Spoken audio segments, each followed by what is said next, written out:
So up to 50 years, Israel is on war.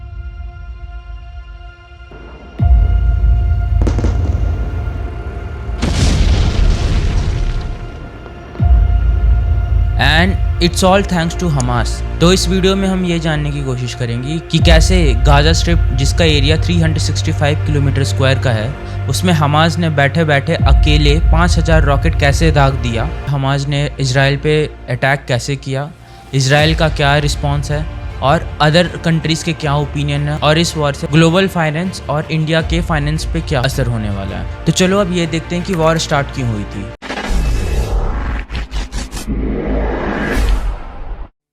On 7th of October, Hamas has launched 5000 rocket to Israel। ये attack इतने scale पे था कि Israel का जो मिसाइल रोकने वाला जो मशीन है आयरन डोम, वो भी इसको नहीं रोक पाया। तो अगर आपको पता होगा कि इजराइल के पास एक मशीन है जिसका नाम है आयरन डोम, जो कि हवा में ही मिसाइल्स को मार गिरा देता है। इसके अलावा हमास ने इजराइल के एक गांव पे भी अटैक किया जिसमें उन्होंने 216 पीपल को मारा है और इसमें से 100+ लोगों को किडनैप किया है, उनको सेक्सुअली असॉल्ट किया है। ये सारे लोग ना तो फौजी थे और ना ही कोई पॉलिटिशियन थे, ये सारे एक जनरल आपके जैसे या मेरे जैसे एक नॉर्मल सिविलियन थे या फिर टूरिस्ट थे जो कि वहाँ पार्टी करने आए थे। और ये हमास अटैक उस दिन किया है जिस दिन इजराइल का सबसे बड़ा फेस्टिवल था। फॉर एग्जांपल, अगर पाकिस्तान हमारे ऊपर अटैक कर दे on the eve of Diwali, ये अटैक कुछ वैसा था जब लोग इस अटैक को प्रेडिक्ट नहीं कर रहे थे। चलो अब ये देखते हैं कि इसके रिस्पॉन्स में इजराइल ने क्या किया है। इजराइल ने सेम डेट 10:30 AM पे ही वॉर डिक्लेयर कर दिया और पीएम ने ये कहा है इजराइल का कि हमने ये वॉर स्टार्ट नहीं करी है, but we will make sure that we are gonna end this war. आपको पता है इजराइल में आर्मी ट्रेनिंग नॉर्मल सिविलियन के लिए भी मैंडेटरी है। तो इजराइल ने ठीक 2 दिन के अंदर ही 3 लाख सोल्जर रिजर्व कर लिए अटैक के लिए। ऑल्सो इजराइल ने गाजा स्ट्रिप का खाना, पानी और इलेक्ट्रिसिटी और यहाँ तक कि जॉब सब कुछ बंद कर दिया है। तो चलो अब ये देखते हैं कि अदर कंट्रीज़ का क्या ओपिनियन है इस अटैक के ऊपर। तो देखो, इंडिया तो फुल सपोर्ट में है इजराइल के, सिमिलरली यूके भी फुल सपोर्ट में है इजराइल के, और यूएस भी फुल सपोर्ट में है इजराइल के। इनफैक्ट यूएस ने तो अपना एयरक्राफ्ट कैरियर भी भेज दिया इजराइल की हेल्प के लिए। और इजराइल अभी के टाइम पे हवा, जमीन और पानी तीनों के म्यूट के थ्रू अटैक किया जा रहा है। अभी के टाइम पे इजराइल हमास के हर एक सेंटर, चाहे वो मार्केट हो, चाहे वो उनका इंटेलिजेंस सेंटर हो, उन सब पे बॉम्ब गिरा के उनको डिस्ट्रॉय किया जा रहा है। देखो, कुछ लोग तो इस वॉर को सपोर्ट कर रहे हैं और कुछ लोग तो इस वॉर को सपोर्ट नहीं कर रहे हैं। फॉर एग्जांपल में ईरान जो है इस वॉर को सपोर्ट कर रहा है। इनफैक्ट ये भी कहा जा रहा है कि हमास, जो कि एक छोटा सा ऑर्गेनाइजेशन है जो कि गाजा स्ट्रिप में रहता है, जो कि बहुत छोटा है, आप इस फोटो में देख सकते हो, जिसका एरिया 365 किलोमीटर स्क्वायर है, उसके पास 5000 रॉकेट दागने के पैसे कहाँ से आए। और इसमें ये डाउट किया जा रहा है कि ईरान जो है इस वॉर को सीक्रेटली फंड कर रहा है। कुछ लोग ये कह रहे हैं कि ये जो हमास है ये कि ऑप्रेस्ड लोग हैं, ये तो अपने फ्रीडम के लिए रिटेलिएट कर रहे हैं। बट मुझे आप ये बताओ, ये कौन सा रिटेलिएशन है जिसमें आप जाके 260 पीपल को मार देते हो जो कि नॉर्मल सिविलियन है, बच्चे हैं, बूढ़े हैं। उसके बाद आप टूरिस्ट को किडनैप कर रहे हो, अपने एरिया में ले जाके उनको सेक्सुअली असॉल्ट कर रहे हो, फिर उनको नंगे परेड करवा रहे हो।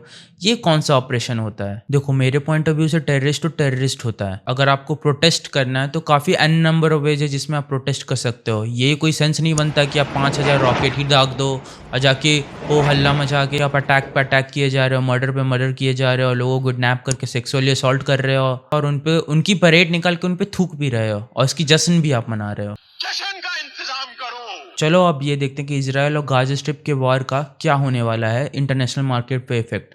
तो आपको पता होगा कि रशिया और यूक्रेन के वॉर के टाइम पे क्रूड ऑयल का प्राइस स्काई रॉकेट हुआ था, क्योंकि most of the oil producing middle eastern countries Israel के फेवर में नहीं है। तो अगर कोई कंट्री इजराइल को फेवर करती है तो उस टाइम पे शायद ऑयल प्राइस हाइक हो सकता है। फॉर एग्जांपल, आज से 50 साल पहले सिमिलर इंसिडेंट हुआ था ऑन द सेम डे, और इस टाइम पे ऑयल का प्राइस काफ़ी क्वाड्रपल हुआ था। फॉर एग्जांपल, उस टाइम पे ऑयल का प्राइस $3 था, बट क्योंकि मिडिल ईस्टर्न कंट्रीज इजराइल के फेवर में नहीं थी तो उन्होंने ऑयल का प्राइस 400 टाइम्स इंक्रीज कर दिया था। तो उस टाइम पे ये $3 से $12 तक राइज कर रहा था और इससे काफ़ी ज़्यादा ही ना इन्फ्लेशन हुआ था। तो चलो अब ये देखते हैं कि इंडिया का स्टैंड कहाँ पे है इजराइल वर्सेस हमास में। तो देखो, इंडिया ना अभी काफ़ी टाइट स्पॉट पे है। जैसे कि मैंने आपको पहले बताया कि हमास को काफ़ी मिडिल ईस्टर्न कंट्रीज सपोर्ट करती हैं, जैसे कि ईरान हो गया, सऊदी हो गया, और on the other hand India का रिलेशन इनके साथ काफ़ी अच्छा है, मिडिल ईस्टर्न कंट्रीज़ के साथ जो कि ऑयल प्रोड्यूस करती है। और दूसरी तरफ इंडिया का इजराइल के साथ भी काफ़ी अच्छा रिलेशन है, क्योंकि इंडिया में अकेले 40% जो वेपन्स आते हैं ना वो इजराइल से आते हैं। ऑल्सो इंडिया और इजराइल का रिलेशन बायलैटरल ट्रेड में भी काफ़ी अच्छा है। फॉर एग्जाम्पल में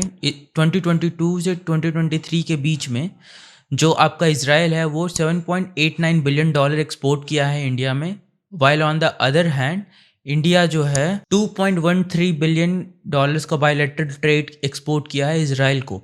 ऑल्सो इन दोनों के बीच में $1.1 बिलियन का सर्विसेज एक्सचेंज होता है। तो यहाँ पे इंडिया को डिप्लोमेटिकली बहुत अच्छे तरीके से प्ले करना पड़ेगा, अदरवाइज अगर वो इस साइड में गया तो भी गया, अगर इस साइड में गया तो भी गया। और एक और चीज़, तो इस साल G20 में एक बहुत बड़ा प्रोजेक्ट इंडिया ने इनिशिएट किया था जिसका नाम था इंडिया यूरोप कॉरिडोर। ठीक है, तो ये क्या था कि ये चाइना के का OBOR का काउंटर था, और क्योंकि ये रूट ना इजराइल के पास से होते हुए जाता है तो इस वॉर के कारण शायद ये प्रोजेक्ट में काफ़ी ज़्यादा डिले होगा या फिर ये शायद प्रोजेक्ट रद्द भी हो जाए। चलो that's all from my side. आप अपने थॉट्स को कमेंट सेक्शन में बताएं। Please also let me know कि how do you like my work, and just in case if you like this content please like share and subscribe.